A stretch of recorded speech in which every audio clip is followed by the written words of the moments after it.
Buenas noches, profesor. Buenas noches, compañeros. En esta ocasión nos ha tocado ver sobre las normas APA. El grupo está conformado por Orlando Escobar Zárate, Gianpiero Ortiz Adriano, Diego Pinto Medina, Cristian Torres Saldaña y mi persona, Lisette Aquina Gómez.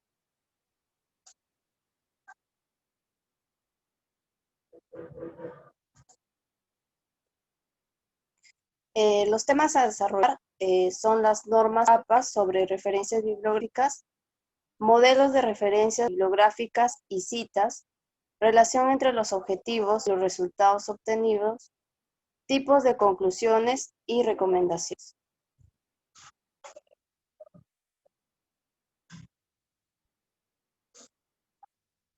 Los objetivos. Aplicar de manera correcta las normas APA, citar y referenciar textos de autores, relacionar los objetivos planteados y los resultados obtenidos, plantear conclusiones y recomendaciones de manera específica. Normas APA sobre referencias bibliográficas.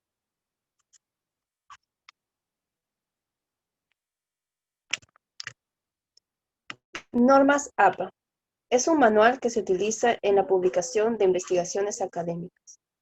Cuando redactamos un texto, debemos tener en cuenta las citas y las referencias de donde se obtiene la información.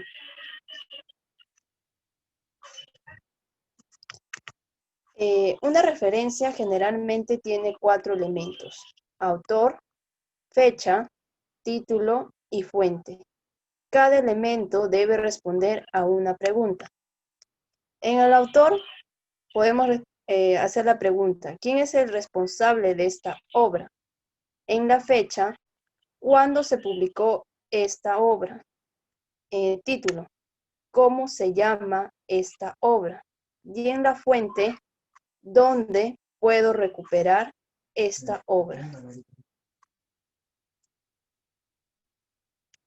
Al considerar estos 4 elementos y responder a estas preguntas, nos ayudará a crear una referencia para cualquier tipo de trabajo. Ponemos un ejemplo donde estamos considerando el título, el autor, la fecha y la fuente. Voy a dar pase a mi compañero para que pueda continuar con la exposición. No. Buenas, yo soy el alumno Cristian Torres Saldaña y a mí me ha tocado hablar sobre los elementos. El autor se hace referencia a un grupo de personas o una persona individual cuyo son responsables de una obra. Eso también incluye los artículos, los libros, informes u otras obras, pero también incluye, por ejemplo, al director de una película, el investigador principal de una beca, un anfitrión de un podcast.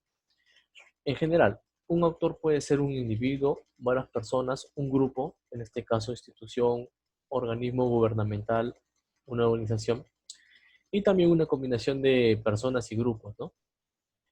Sin autor. En este punto se considera que una obra no tiene autor cuando es desconocido o no se puede determinar el autor, ¿no? En este caso. Para lo siguiente, se desplaza el título de la obra a la posición del autor, seguido de la fecha de publicación. Como se ve en el ejemplo, ansiedad generalizada, entre paréntesis, 2019. La fecha. La fecha es una referencia a la fecha de publicación y esta puede adoptar, por ejemplo, el año solamente, el año mes y día, si se quiere ser más exacto, el año y mes, el año y estación, rangos de fecha, por ejemplo, rangos de año o periodos de fechas exactos, ¿no? Sin fecha. A veces hay publicaciones o obras que se es desconocido o no se puede determinar la fecha que han sido creadas o publicadas, ¿no? Por consiguiente, se escribe la palabra SF, que significa sin fecha, entre paréntesis, donde después de estas iniciales se le coloca el punto. El título. El título hace referencia a cuando se tiene que citar la obra y se divide en dos. en obras que son independientes y obras que forman parte de un conjunto mayor. Cuando una obra es independiente, por ejemplo, un informe, el título de esa obra aparece en el elemento de título de referencia. Y cuando una obra forma parte de un conjunto mayor, en este caso pueden ser un artículo de revista o un capítulo de libro editado, el título del artículo o de capítulo aparece en el elemento de título de la referencia y el título de conjunto mayor. Cuando no tiene un título, o las obras que no tengan o no incluyen un título, eh, se le añade entre corchetes y se escribe una descripción de la obra. Por ejemplo, si tenemos un mapa que nos da o lo queremos referenciar, colocamos entre corchetes, en este caso vendría a ser mapa que muestra la densidad de población de los Estados Unidos. Y por último, la fuente. La fuente indica dónde los lectores pueden recuperar la obra citada, ¿no? Y estas forman parte de un conjunto mayor o, o obras aisladas. La fuente de un trabajo que es parte de un todo mayor, por ejemplo, los artículos de revista, capítulo de libro editado, donde ese todo mayor significa la revista o el libro editado, y se le añade el DOI o URL aplicable. Cuando la fuente de un trabajo es independiente, en este caso pueden ser un informe, una disertación, hasta una tesis, eh, hasta un podcast también, la editorial de trabajo más la base de datos o archivo, sitios de medios sociales o un sitio web, más cualquier DOI o URL aplicable. Los trabajos asociados con una ubicación específica, en este caso, por ejemplo, presentación de conferencia, incluyen información sobre la ubicación en la fuente y dependen del trabajo. Estas pueden incluir un DOI o un URL. Bueno, ahora le doy pase a mi compañero que va a seguir con la exposición. Bueno, el día de hoy voy a hablarles sobre los modelos de referencias bibliográficas y citas. Referencia bibliográfica. La primera referencia que tenemos es la de un libro impreso, en la cual inicia con el apellido. Le sigue la inicial del nombre, luego va entre paréntesis el año, le sigue el título que va en cursiva, luego el lugar y la editorial donde fue impreso el libro.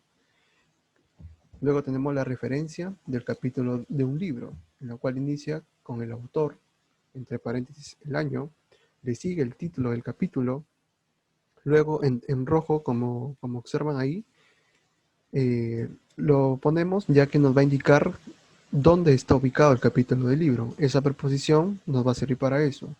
Luego seguirá el título del libro en cursiva, seguirá las páginas, el lugar y la editorial. Así como podemos ver en el ejemplo, en este caso inicia con el autor, entre paréntesis del año, que es el 2016, sigue el título del capítulo, luego está la preposición en rojo, en la cual nos indica dónde está ubicado ese capítulo, luego le sigue el título del libro, que está en cursiva, las páginas y la editorial. Bueno, en este caso tenemos el artículo electrónico con DOI, que tiene la misma estructura que el anterior. En este caso, lo único que cambia es que en vez de la URL se le pone el DOI. Luego tenemos video de internet, que inicia con el autor, entre paréntesis el año, el título de video en cursiva, y luego se pone el tipo de documento entre corchetes. En este caso es un video. Como en el ejemplo, entre corchetes se le indica que es un video. Luego se le coloca la URL y se le coloca, en este caso pasamos a las citas. Existen dos tipos de citas en el formato APA, citas textuales y citas parafraseadas. En las citas textuales es donde reproduce exactamente las palabras del autor. En las citas parafraseadas es donde tú cuentas con tus propias palabras las ideas de otro autor. La cita textual. Tenemos la cita corta narrativa que contiene menos de 40 palabras, en la cual inicia con el apellido y el año. Luego continúa el texto entre comillas y para finalizar se cierra entre comillas y se coloca la página y el punto la página y el punto donde se encuentra el párrafo que hemos escrito. En este caso se coloca entre paréntesis.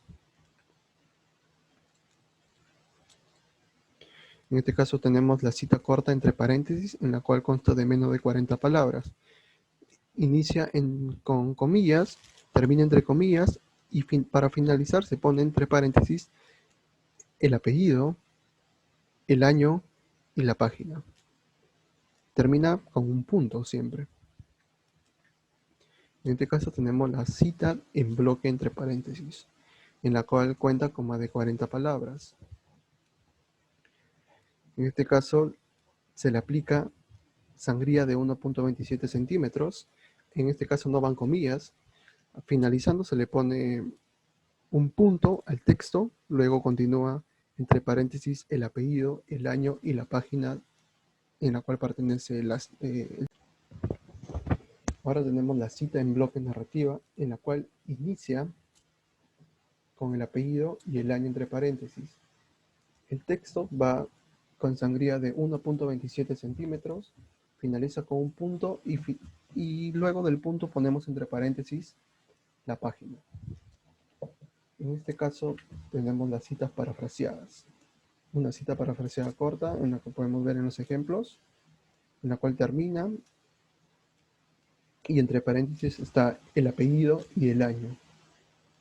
Luego tenemos otra cita parafraseada, en la cual inicia con el apellido y el año y termina con las páginas, entre paréntesis. Luego tenemos la cita parafraseada larga, en la cual una paráfrasis puede ser de varias oraciones. En tales casos, cite el trabajo que se parafrasea en la primera mención. Una vez que el trabajo ha sido citado, no es necesario repetirla siempre que el contexto de lectura deje en claro que el mismo trabajo continúa parafraseado. ¿A qué me refiero con esto? Es que no puedes hacer redondeos al momento de parafrasear. Simplemente sé claro y conciso. Como ves en el ejemplo, inicia con el apellido y con el año y continúa con la cita parafraseada. Le doy el paso a mi compañero.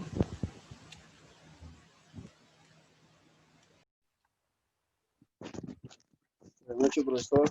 Buenas noches, compañeros. Hoy le voy a hablar sobre la relación entre los objetivos planteados y los resultados obtenidos. Los objetivos y resultados en una investigación, para ello tenemos que conceptualizar qué son nuestros objetivos y los resultados. Se puede tener el objetivo general y el objetivo específico.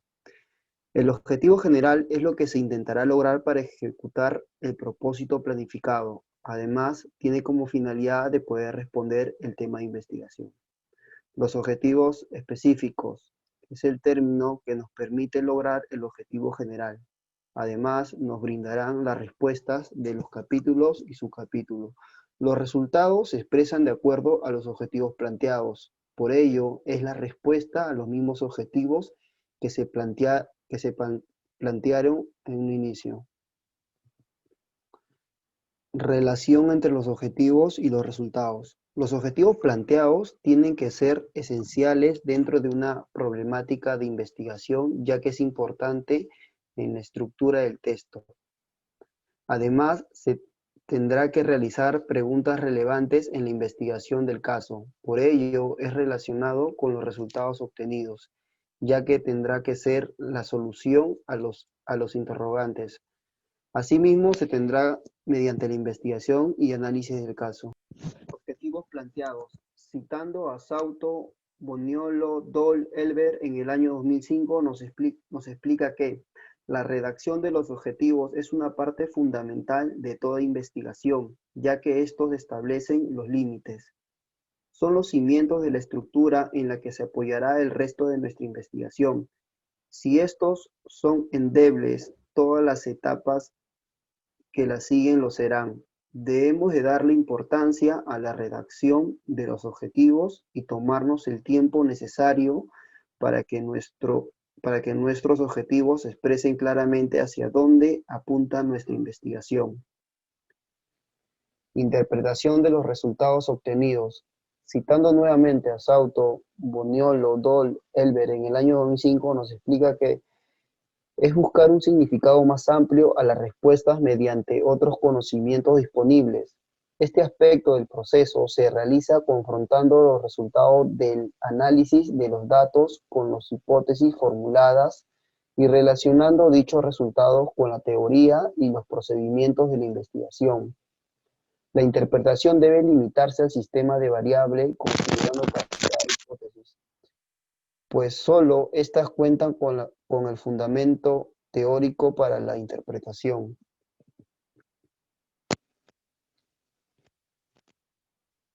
Ante lo mencionado, se podría concluir que es importante que los resultados obtenidos tengan concordancia y coherencia con los objetivos planteados, ya que este último mencionado es la base de la investigación. Doy el pase a mi compañero Diego. Por último, vamos a ver el último tema, que vienen a ser los tipos de conclusiones y recomendaciones. Ya, una conclusión, disculpen. Una conclusión es la parte final de un argumento o un estudio donde se espera que se encuentren hallazgos y o descubrimientos que arrojen nueva información sobre el tema. Para eso tenemos que aclarar que una conclusión no es una opinión ni una sugerencia, tampoco un resumen, sino viene a ser un argumento de lo ya estudiado, evaluado o de lo que el tema que hayamos tratado, ¿sí? Para esto vamos a ver a nuestra autora Serafini, María Teresa Serafini, que para ella significa una conclusión que el párrafo que concluye con un escrito tiene como en el introductorio una función particular, la de dejar un buen recuerdo, enviar un póster, mensaje que resume el sentido del escrito y dar a la lectura un sentido de plenitud. Nuestra autora María Teresa Serafini, en su libro Cómo se escribe, considera que existen 6 tipos de conclusiones. Para ello vamos a ver las conclusiones síntesis, conclusión con anécdota, conclusión con varias afirmaciones, conclusión cita, conclusión interrogante y conclusión analogía. Ahora, vamos a hablar sobre la conclusión síntesis. La conclusión síntesis es muy común en todo tipo de escritos, porque se presenta un breve resumen de las principales ideas del escrito. En la PPT vamos a poder ver un ejemplo de lo que nos muestra nuestra autora María Serafín. Ahora, pasamos con la conclusión anécdota. La conclusión con una anécdota muestra un hecho concreto, donde se recupera todo el texto a través de elementos narrativos o visuales que atraen a la fantasía y a la imaginación del lector. Vamos a ver la conclusión con breves afirmaciones y conclusión cita. Las conclusiones con breves afirmaciones. Este tipo de conclusión viene a representar el verdadero final del texto, haciéndonos repetir como un eco o nos muestra un diagnóstico que debemos profundizar, algo que nos busca e interiorizar. Para esto vemos un ejemplo en la PPT donde nos dice María Teresa Serafini: para muchos este es precisamente el dilema que debe resolver la Unión Soviética de hoy. Primero comer para sobrevivir. Ahora sigamos con la conclusión cita. En las conclusiones cita, en estas conclusiones también se puede llegar a utilizar citas de todos los tipos, pero estas siempre deben adaptarse al tema que hemos propuesto, al tema que estamos investigando. Ahora vamos a ver la conclusión interrogante, conclusión analogía. La conclusión interrogante plantea el final del escrito, las preguntas no resueltas y problemas que quedan abiertos a hipótesis para el futuro. Ahí vamos a ver un ejemplo donde dice: ahora, después de la victoria de Yeltsin y del regreso de Gorbachev, llegan de Europa muchas nuevas promesas de ayuda y de crédito. ¿Se mantendrán esas promesas? Podemos continuar con la conclusión analogía. Este tipo de conclusión establece una comparación entre el tema tratado y una situación que nos puede llegar a ofrecer similitudes a él, que se utiliza para reforzar los asuntos que hemos tratado. ¿Sí? Ahora pasamos a las recomendaciones. Para esto, una recomendación es la acción que nos ayuda a poder sugerir o brindar un consejo. Entonces, se basa en dar una sugerencia a algo ya establecido. Para esto, Nuestra autora Santa Palela Stracuzzi nos dice: las recomendaciones se formulan sobre lo que se evidencia como aspecto susceptible de mejorar, es decir, sobre aquellos elementos valorados como deficientes en lo medido a través del instrumento de la investigación.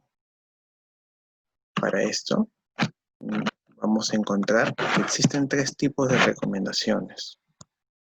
Recomendación desde el punto de vista metodológico, recomendación desde el punto de vista académico y recomendaciones prácticas. En las recomendaciones desde el punto de vista metodológico, estas recomendaciones se basan en generar nuevas oportunidades para las futuras investigaciones. Además, que el tema que fue abordado se realice con nuevas metodologías o instrumentos. Pasamos a ver recomendaciones desde el punto de vista académico. Al finalizar, se debe recalcar la importancia de seguir investigando sobre el tema que hemos trabajado, aclarando el por qué se debe de continuar. Además, se podrían dejar recomendaciones de mejora en el ámbito académico. Y por último, las recomendaciones prácticas.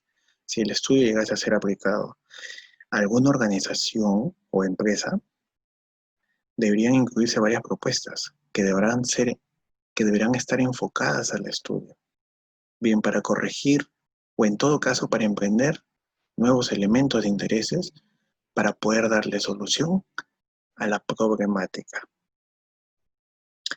Esto sería, hasta aquí es toda la exposición del grupo número 4. Muchas gracias por su atención.